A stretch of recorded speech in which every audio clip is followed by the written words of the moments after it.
بسم اللہ الرحمن الرحیم۔ میرے سسر سارا دن تہخانے میں بیٹھے رہتے اور پھر رات کو باہر نکلتے۔ ان کے بارے میں مشہور تھا کہ وہ رات کو جب باہر نکلتے ہیں تو جس بھی گھر کے آگے سے مٹی لے کر کھاتے اس گھر میں ترقی اور خوشحالی آ جاتی۔ لوگ تو ان کے سامنے سر بھی نہیں اٹھاتے تھے، لیکن مجھے اپنے سسر کے اللہ والے ہونے پر شک تھا، کیونکہ انہیں تو قرآن نماز بھی پڑھنی نہیں آتی تھی۔ ایک دن جب وہ تہخانے میں گئے تو میں بھی چھپ کر انہیں دیکھنے لگی، اور پھر میں حیران رہ گئی جب سسر نے میرا نام سعدیہ ہے، میرا تعلق چکوال سے ہے، ہم دو بہن بھائی ہیں۔ میرے بھائی کا نام سائم ہے، وہ پڑھائی میں ٹاپر ہے، اور میں شروع سے پڑھائی میں کچھ خاص نہیں تھی، بس اللہ نے شکل بہت اچھی دی تھی، جو دیکھتا ہی رہ جاتا تھا۔ بڑی مشکل سے ایف اے ہی کر سکی۔ اس کے بعد تعلیم کو خیر بات کہہ دیا۔ مجھے نا موویز دیکھنے، جاسوسی ڈرامے دیکھنے کا اور ان کے جیسے بننے کا بڑا ہی شوق تھا۔ کبھی کبھی تو کہانیاں پڑھتے میں اور ہی جہان میں پہنچ جاتی تھی۔ میری سعادت سے میری امی بہت عاجز تھیں، ابا تو خوش ہوتے، میں ان کی لاڈلی جو تھی۔ اماں جب ڈانٹتی مجھے ہمیشہ میرے بڑے بھیا اور ابا بچا لیتے۔ میرے ابا اور بھائی کا اپنا بزنس تھا، ہمارا گھرانہ خوشحال تھا۔ ایک دن میرے ابا کے دوست میرے لیے رشتہ لائے۔ لڑکا بینک مینیجر تھا، چھوٹی سی فیملی تھی۔ ابا اور بھائی کو ان لوگوں کا پتا تھا۔ ابا نے کہا، میری بیٹی بہت خوش قسمت ہے جو ایسے لوگوں میں اس کا رشتہ ہو رہا ہے، کیونکہ اس کے ہونے والے سسر بہت پہنچے ہوئے اللہ والے ہیں۔ پہلے تو میرا دل ہی نہیں مانتا تھا اس رشتے کے لیے، پر زور زبردستی میرا رشتہ تیمور کے ساتھ طے کر دیا گیا۔ منگنی کے بعد تیمور نے کئی بار مجھ سے بات کرنے کی کوشش کی، مگر میں نظر انداز کرتی رہی۔ میں ابھی تک تیمور کو دیکھ نہیں سکی تھی، دوسرا میں ابھی شادی بھی نہیں کرنا چاہتی تھی۔ ایک دن بازار میں اچانک ایک لڑکا میرے سامنے آ گیا۔ میں پہلے گھبرا گئی، پھر اس نے بتایا، میں تیمور ہوں، اور میں دیکھتی ہی رہ گئی۔ وہ تو کسی ہیرو کے جیسا تھا۔ اس نے بتایا، میں تمہیں بہت پسند کرتا ہوں۔ کالج میں اپنی بہن کے ایڈمیشن کے دوران میں نے تمہیں دیکھا تھا، تب سے تمہیں ڈھونڈ رہا تھا۔ وہ میرے جواب کا منتظر تھا۔ میرے پاس کوئی جواب تھا ہی نہیں، میں تو اپنی سوچوں میں گم اپنی قسمت پر رشک کر رہی تھی۔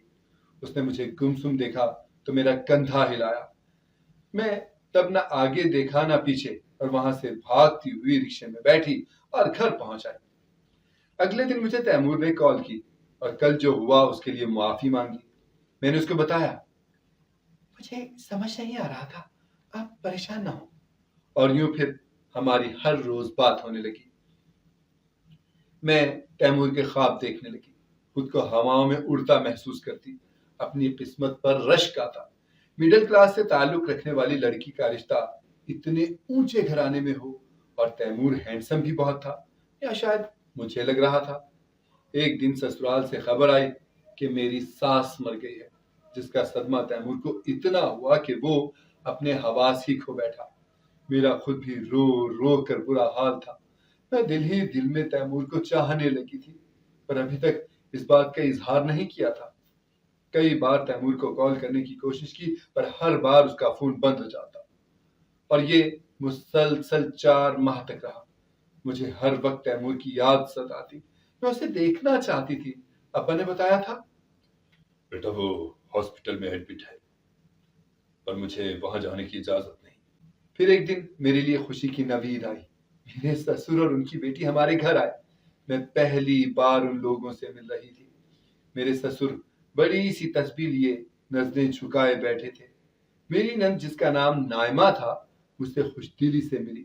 وہ عمر میں بھی مجھ سے بڑی تھی۔ یہ بات تیمور نے کبھی نہیں بتائی۔ اس نے تو کہا تھا کہ وہ اپنی بہن کو کالج کے ایڈمیشن کے ٹائم گیا تھا۔ میری کچھ سمجھ میں نہ آیا۔ میرے سسر جلد از جلد شادی کرنا چاہتے تھے۔ ڈاکٹر کے مطابق تیمور کی اگر شادی کر دی جائے تو وہ اس صدمے سے باہر آ سکتا ہے۔ میرے ابا اماں کو پہلے تو کوئی اعتراض نہیں تھا، اور پھر ٹھیک 2 ماہ کے بعد ہماری شادی کی تاریخ طے۔ میری خوشی کا کوئی ٹھکانہ ہی نہیں تھا۔ میں اس خوشی کو تیمور کے ساتھ بانٹنا چاہتی تھی۔ پہلے سوچا اس سے ملنے چلتی ہوں،